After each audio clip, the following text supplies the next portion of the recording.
더불어민주당과 국민의힘이 재보궐선거 경선 대진표를 확정지었습니다. 국민의힘 안철수 또 금태섭 예비후보는 단일화를 위해서 이번 주 안에 실무 협상을 시작하기로 한 가운데 민주당에서도 범여권 후보 단일화의 뜻을 모았습니다. 네, 오늘 두 분과 함께 정치권 소식 짚어보겠습니다. 한상희 가천대 교수, 김우석 국민대 개관교수 모셨습니다. 네, 어서 오십시오. 안녕하십니까. 안녕하십니까. 예. 오늘 오전에 민주당의 우상호 후보 예비후보죠. 열린민주당 정봉주 예비후보가 만나서 단일화에 합의를 했습니다. 당대당 통합을 조건으로 내세운 것 같고 어떻게 일단 그 둘의 단일화는 잘 이루어질까요? 앞으로 또 민주당과의 통합도 남아 있는데요. 잘 될 겁니다. 네. 기본적으로 예. 될 건데 우선 이 두 분이 단일화 얘기를 하는 것은 두 가지 의미 정도가 있을 것 같아요. 예. 하나는 우상호 의원 입장에서는 어때 박영선 의원이 좀 여론조사 앞서 나가고 있잖아요. 또 김진애 의원은 먼저 출마 선언을 했고 그다음에 견제하는 의미가 하나 있을 테고 또 하나는 우상호 의원 입장에서는 열린민주당과의 통합 얘기를 함으로써 열린민주당원들의 지지를 좀 더 얻을 수 있다는 모션도 있겠죠. 예. 근데 열린민주당이라는 당을 좀 생각해 볼 필요가 있는데 사실 시작 자체가 더불어민주당의 위성전당을 자임하고 출발한 정당이잖아요. 네. 당시 본인들이 비례대표를 좀 주도하려고 하다가 민주당의 이해찬 대표한테 속된 말로 퇴짜를 맞은 정당이지요. 그래서 그 뒤로도 음으로양으로 계속 통합을 하려고 노력을 많이 해왔어요. 예. 많이 해왔고 이번 이제 선거라는 역동적인 그 공간 속에서 이 통합을 어떻게 좀 해보겠다. 그걸 정봉주 의원도 자임하고 나선 거죠. 내가 그 통합을 선봉에 서겠다. 네. 그래서 양자 모두 이해관계가 또 맞고 또 열린민주당은 사실 후보를 낼 입장이 사실 아니에요. 나와도 후보를 내도 아마 지지자들의 그 강력한 단일화 또 사퇴 압력에 처할 것이기 때문에 양당 다 좋은 일이 아닌가 이렇게 생각을 합니다. 그래서는 될 거라고 봅니다. 예.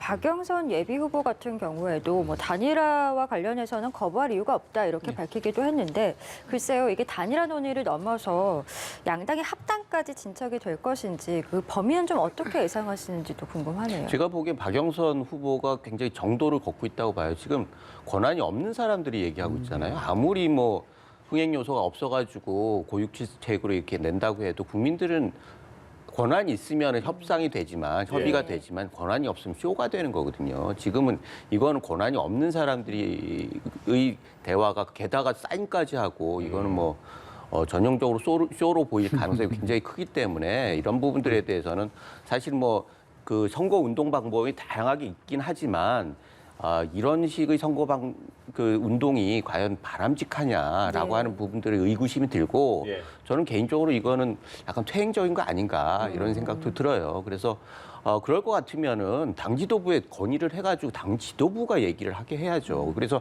박영선 의원 스탠스는 맞고 이쪽은 좀 무리수가 있다라고 하는 말씀 드릴 수밖에 없고 이번 기회에 좀 제발 통합했으면 좋겠습니다. 헷갈려요. 그러면 말씀하신 대로 무난하게 통합이 되겠다는 거는 후보 단일화는 되고 당대당 통합은 그 이후로 될까요? 어떻게 될까요? 양당이 모두 아마 통합을 하려면 당원 투표를 거쳐야 됩니다. 네. 민주당 같은 경우에는 당원 플랫폼이 이해찬 대표 시절에 만들어져서 사실 2, 3일이면 가능해요. 열린민주당이 가능할 것이냐의 문제이기도 하고요.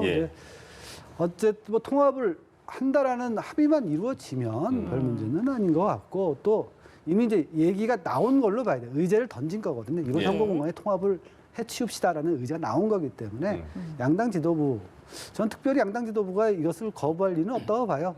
선거라는 건 1%의 득표도 중요한 거거든요. 갈라지면은 안 되니까. 그래서 아마 선거전에 통합까지는 아니더라도 통합에 대한 합의 정도는 되지 않을까. 그러면 이제 단일화라는 거는 통합에 대한 합의가 되면 거의 무의미하죠. 지금 김진애 후보나 정봉주 후보가 특별히 민주당 후보 2명을 앞설 수 있는 상황은 아니잖아요. 네, 말씀해 주신 것처럼 이게 당 지도부가 아직 의견을 명확히 낸 게 아니기 때문에 의견 수렴 과정도 더 필요할 것이고요. 조금 더 지켜봐야 할 부분인 것 같습니다.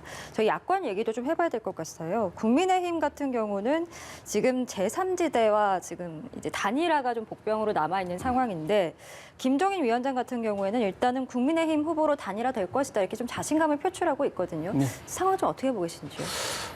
국민들이 보기에는 뭐 야권 단일 후보가 나왔으면 좋겠다 이런 그 요구가 굉장히 크고 그런데 절차적인 것들은 굉장히 중요합니다. 이 민주주의는 절차적 민주주의이기 때문에 그래서 저는 안타까운 게 왜 여기선 합당 얘기가 안 나오는지 모르겠어요. 야당은 지난번에 총선 때 같은 경우에는 통합 계속해가지고 미완의 통합이 됐잖아요. 이번에 얼마나 좋은 기회입니까?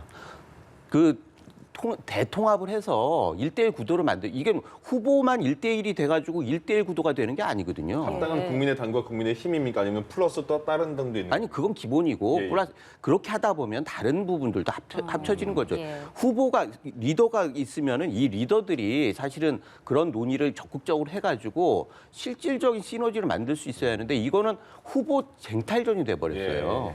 이거는 도움이 안 되는 거죠. 결과적으로 1, 2번이 대결이 돼야지 1, 4번이 대결이 되거나 이런 부분들은 사실은 이 선거 자체의 의미를 굉장히 희석시킬 수 있고 예.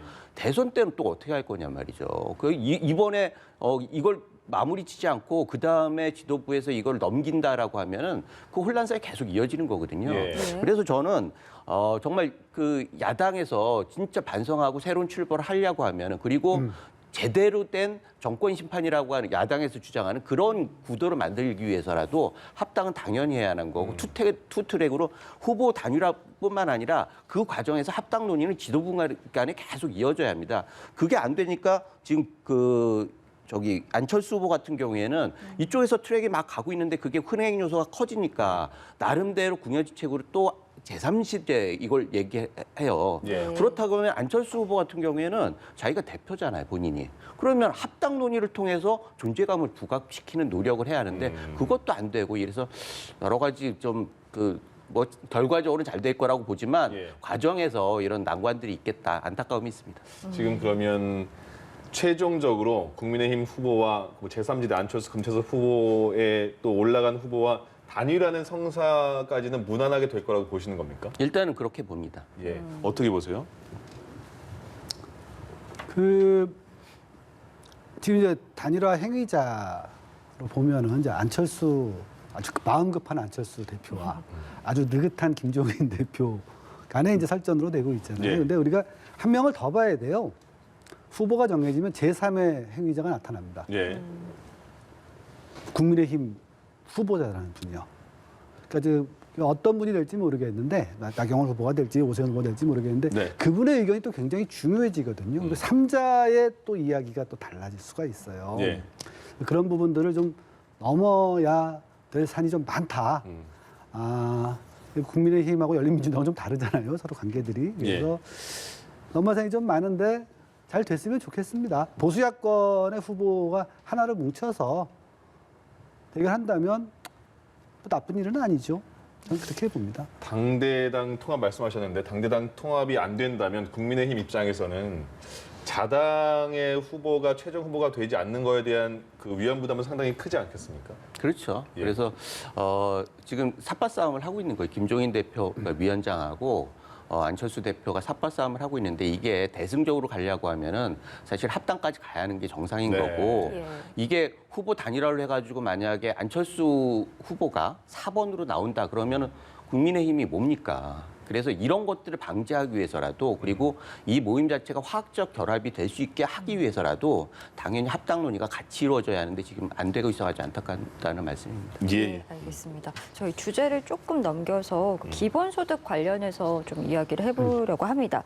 이재명 경기지사가 SNS에 이낙연 대표를 겨냥해서 사대적 열패의식을 버려야 한다 이렇게 좀 저격을 했습니다. 이게 이제 나흘 전에 이낙연 대표가 기본소득은 알래스카 빼고는 하는 곳이 없다 이렇게 한 말을 맞받아친 것으로 보이는데 글쎄요 두 사람의 이 설전 좀 어떻게 보셨습니까? 선거에는 어떤 의제가 프레임을 이루면 그 주도하는 쪽이 좀 유리하게 됩니다. 지금 그 이낙연 대표가 2030 생애주기형 복지체제 뭐 이런 걸 내걸면서 네. 좀 의제를 좀 바꿔보려고 하는데 결국 질문은 이렇게 나온 거죠. 질문은 이렇게 나왔고 다만 기본소득 문제는 좀 볼 필요가 있어요. 기본소득은 아주 작은 규모의 공동체에서는 이루어지는 데가 있고 예. 말레스카나 뭐 체로키 부족이나 핀란드나 스위스 같이 좀 인구가 좀 되는 국가에서는 아직 실험 수준이거든요. 예. 그래서 이 기본소득의 실행이 되더라도 추진이 되더라도 사실은 추진위원회 만들고 실험 한번 해보고 시범 실시해보려면 몇 년 걸려요. 다만 선거에서 의미는 좀 다른데 행정수도도 완성까지는 10여 년이 걸렸지만 2004년 선거를 지배하지 않았습니까? 지금은 기본소득이 지금 그럴 수 있는 후보가 되어 있어요. 현재 그렇다는 건 아닙니다. 후보가 되어 있는 상태인데 네. 그래서 앞으로 이낙연 지사, 이낙연 대표도 그렇고 정세균 총리도 그렇고 지금 재상 후보로 막 조금 나오고 있는데 이 프레임을 깨기 위한 잽은 계속 던질 겁니다. 잽은 계속 던질 거고 이재명 지사도 본인에게 유리한 국면이니까요. 의제 프레임을 자기가 주도하고 있는 거기 때문에 거의 맞받아치는 형태로 한 5월까지는 계속 이렇게 잽을 주고받다가 예. 6월 달부터는 이제 스트레이트와 훅이 나오지 않을까 이렇게 생각을 합니다. 국민의힘 같은 경우에는 그 얼마 전에 주호영 원내대표가 교섭단체 연설에서도 정부의 그 정책을 비판하다가 4차 재난지원금에 대해서는 어느 정도 같이 얘기를 해봐야겠다는 그 뉘앙스를 풍겼잖아요. 국민의힘의 지금 4차 재난기본소득에 대한 입장은 어떤 걸까요? 정확하게 모르겠고요. 예. 지난 총선 때도 사실 재난지원금 그 트랩에 빠져가지고 사실 그 이슈를 완전히 뺏겨서 결국 예. 참패를 하지 않았습니까? 예. 그래서 이번 같은 경우에도 김종인 위원장이 그 교훈을 때문에 이번에 그 재난지원금 3차를 먼저 주도를 해가지고 했고 예, 예. 그런데 여권에서는 그러면 이게 굉장히 천문학적인 돈이 들어가는데 또 다시 추경을 해가지고 하겠다고 그러는 거예요. 그래서 네. 이게 과연 맞는 건가라고 하는 질문들은 항상 있습니다. 이 그 당연히 피해받는 분들한테는 국가에서 그 혜택을 드려야 하는데 그렇다고 해가지고 무작정 해가지고 우리 후손들의 그 재정을 뽑아가지고 그렇게 하는 건 말이 안 되잖아요. 우리 그 어른들로서 하지 말아야 할 것들을 하고 있는 거거든요. 예. 게다가 선별적, 보편적 하는 두 개 다 하겠다고 그 돈을 어떻게 감당하냔 말이죠. 이런 부분들에 대해서 야당도 문제의식이 있지만 그럼에도 불구하고 만약에 다른 얘기를 하면 꼬투리 잡는다 이런 얘기가 들리기 때문에 어찌됐든 세부적인 부분들에 대해서 이렇게 점검을 하자 이런 분위기인 것 같아요. 그런데 제가 보기에는 아까 그 말씀도 이재명 지사 같은 경우에 네. 4대적 열패 의식, 뭐 불가능을 가능하게 하는 정치 네. 이런 것들은 그냥 말은 그럴듯한데 내용적으로 안 맞는 거예요. 사실은 정치라고 하는 건 가능한 것과 가능하지 않는 걸 구분하는 게 거기서부터 시작하는 거고 세계 대부분의 나라가 하지 않는 이유가 있는 거거든요. 유럽 같은 경우에도 이거를 시도하다가 결국 실패한 나라들이 많지 않습니까? 그럼에도 불구하고 우리가 이렇게 막 하겠다 이러는 게 과연 자기 주머니에서 나오는 돈이면 이렇게 할까라고 예. 하는 의구심을 지울 수가 없습니다. 그럼 재정 문제에 대해서 지금 뭐 이낙연 대표, 이재명 지사 등등 정세균 총리도 마찬가지고요. 이른바 대권 후보라고 예상이 가는 분들 간에 약간의 그 뜻이 좀 다른 게 있잖아요.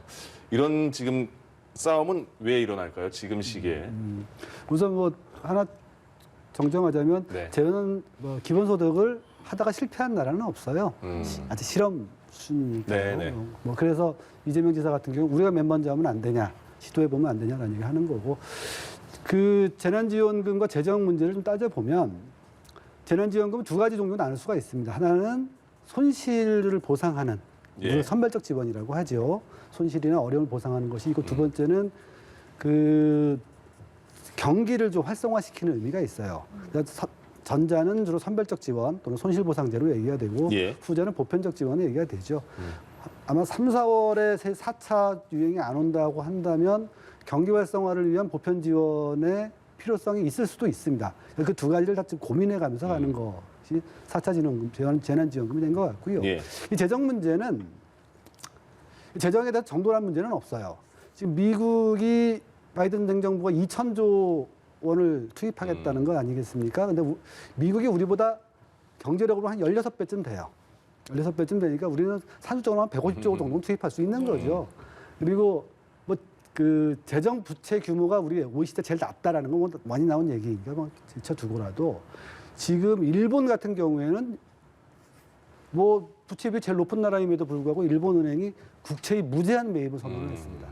그러니까 지금 이게 이 상황, 즉 일반 개인들이 빚을 지고 넘어지는 상황에서 국가가 차라리 빚을 져서 이거를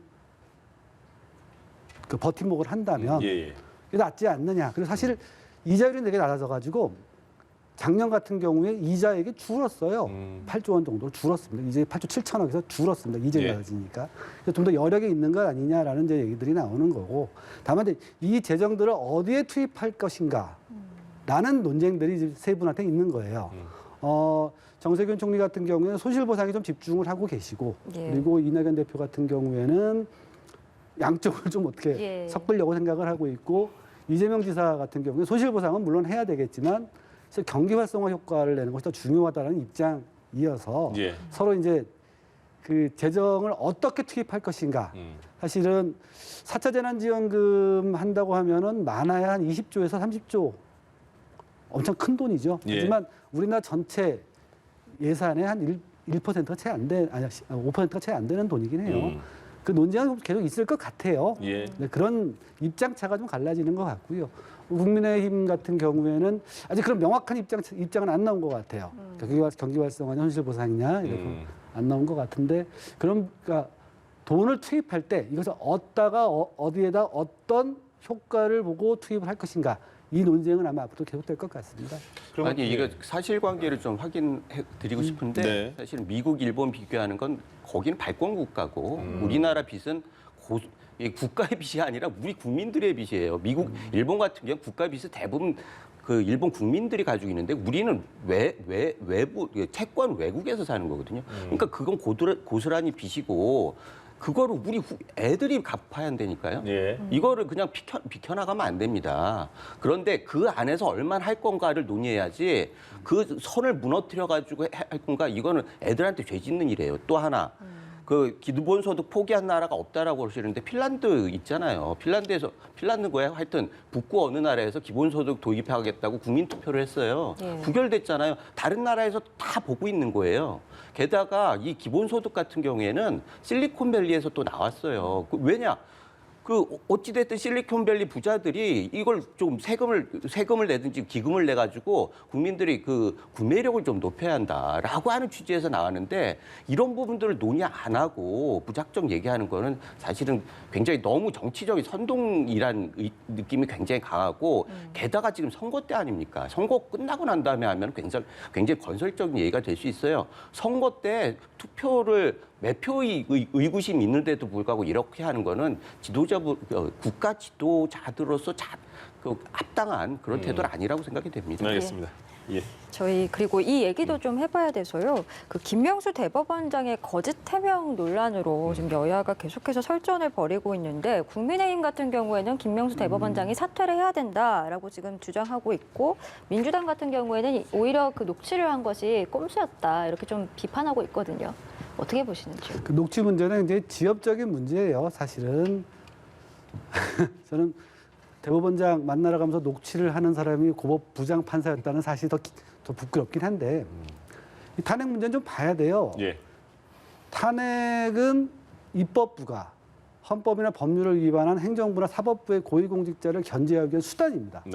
헌법이 정해진 수단이에요. 이거 삼권분리 뭐 침해라거나 사법부 기밀리라고 얘기하는 건 민주주의에 대한 이해가 너무 부족한 겁니다. 이렇게 우선 말씀을 드리고요.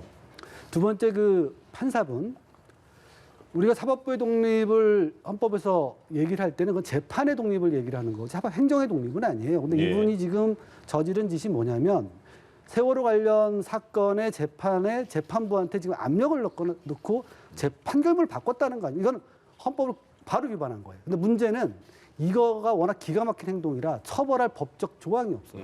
우리는 형법에서는 법정주의거든요. 그래서 처벌을 못한 거예요. 1심에서 위헌이나 처벌을 할 수가 없다라고 나온 겁니다. 당연히 이건 그럼 탄핵으로 들어갈 수밖에 없는 거죠. 탄핵으로 들어갈 수밖에 없는 거고. 만약에 김명수 대법원장도 약간 아쉬움이 있는 게 우리나라 그 행정부 공무원 징계 절차가 들어가거나 징계 내사가 들어가면 그 사람의 사직이 금지됩니다. 이거 먹튀방지법이고 네. 먹튀방지를 하는 거거든요. 그럼 이건 이제 사법부에는 이런 규정이 없어요. 이거 사법부의 규정 미비입니다. 예. 미비인데 그러면 이런 미비한 규정은 이제 뭐 다른 부처, 다른 데들이 어떻게 하느냐를 보거나 판단을 하는 거거든요. 그러니까 당당하게 얘기를 했어야 돼요. 탄핵이 지금 국회에서 들어가려고 한다. 물론 들어가려고 하는데도 사표를 막을 수 있느냐는 좀 다른 문제겠지만 예, 예. 이걸 당당하게 얘기하고 그럼 당신 사직을 받을 수 없다라고 당당하게 얘기를 했어야 되는데 글쎄요, 이게 법조인들 간의 어떤 인적 관계 때문에 그런가요? 굉장히 모호하게 처리를 하고 또 거짓말까지 기억이 안 난다고 거짓말까지 예, 예. 했어요. 또 이건 김명수 대법원의 그 처신에 이건 좀 당당했어야 될 문제를 왜 이렇게 처리했는지 도무지 알 수가 없어요. 이건 대법원장으로서 굉장히 큰 실수라고 봅니다. 알겠습니다. 이 일련의 사건 어떻게 보십니까? 저는 탄핵 문제는 여러 차치하고 그 네. 논쟁이 굉장히 많으니까 예. 뭐 평행선을 갈 수밖에 없는 문제고 제가 보기에는 지금 대한민국의 대법원장이 거짓말쟁이 죽으라는 얘기를 들으면서도 거기에 지키고 있다, 자리를 지키고 있다라는 게 사실은 좀 부끄러워요. 아니 무슨 그러고 내용이 나와 있잖아. 거짓말 한 그게 나와 있잖아. 그 뭐 어떻게 녹음 이런 거는 차치하고 그거는 예. 일개 법관의 얘기고 대법원장이란 말이에요. 대법원장이 육성으로 거짓말한 게 나왔어요. 그리고 그 말을 근거로 해가지고 거짓말쟁이란 욕을 듣고 그런데 침묵하고 계속 자리를 지키고 있어요. 이게 정상적인 나라냔 말이죠.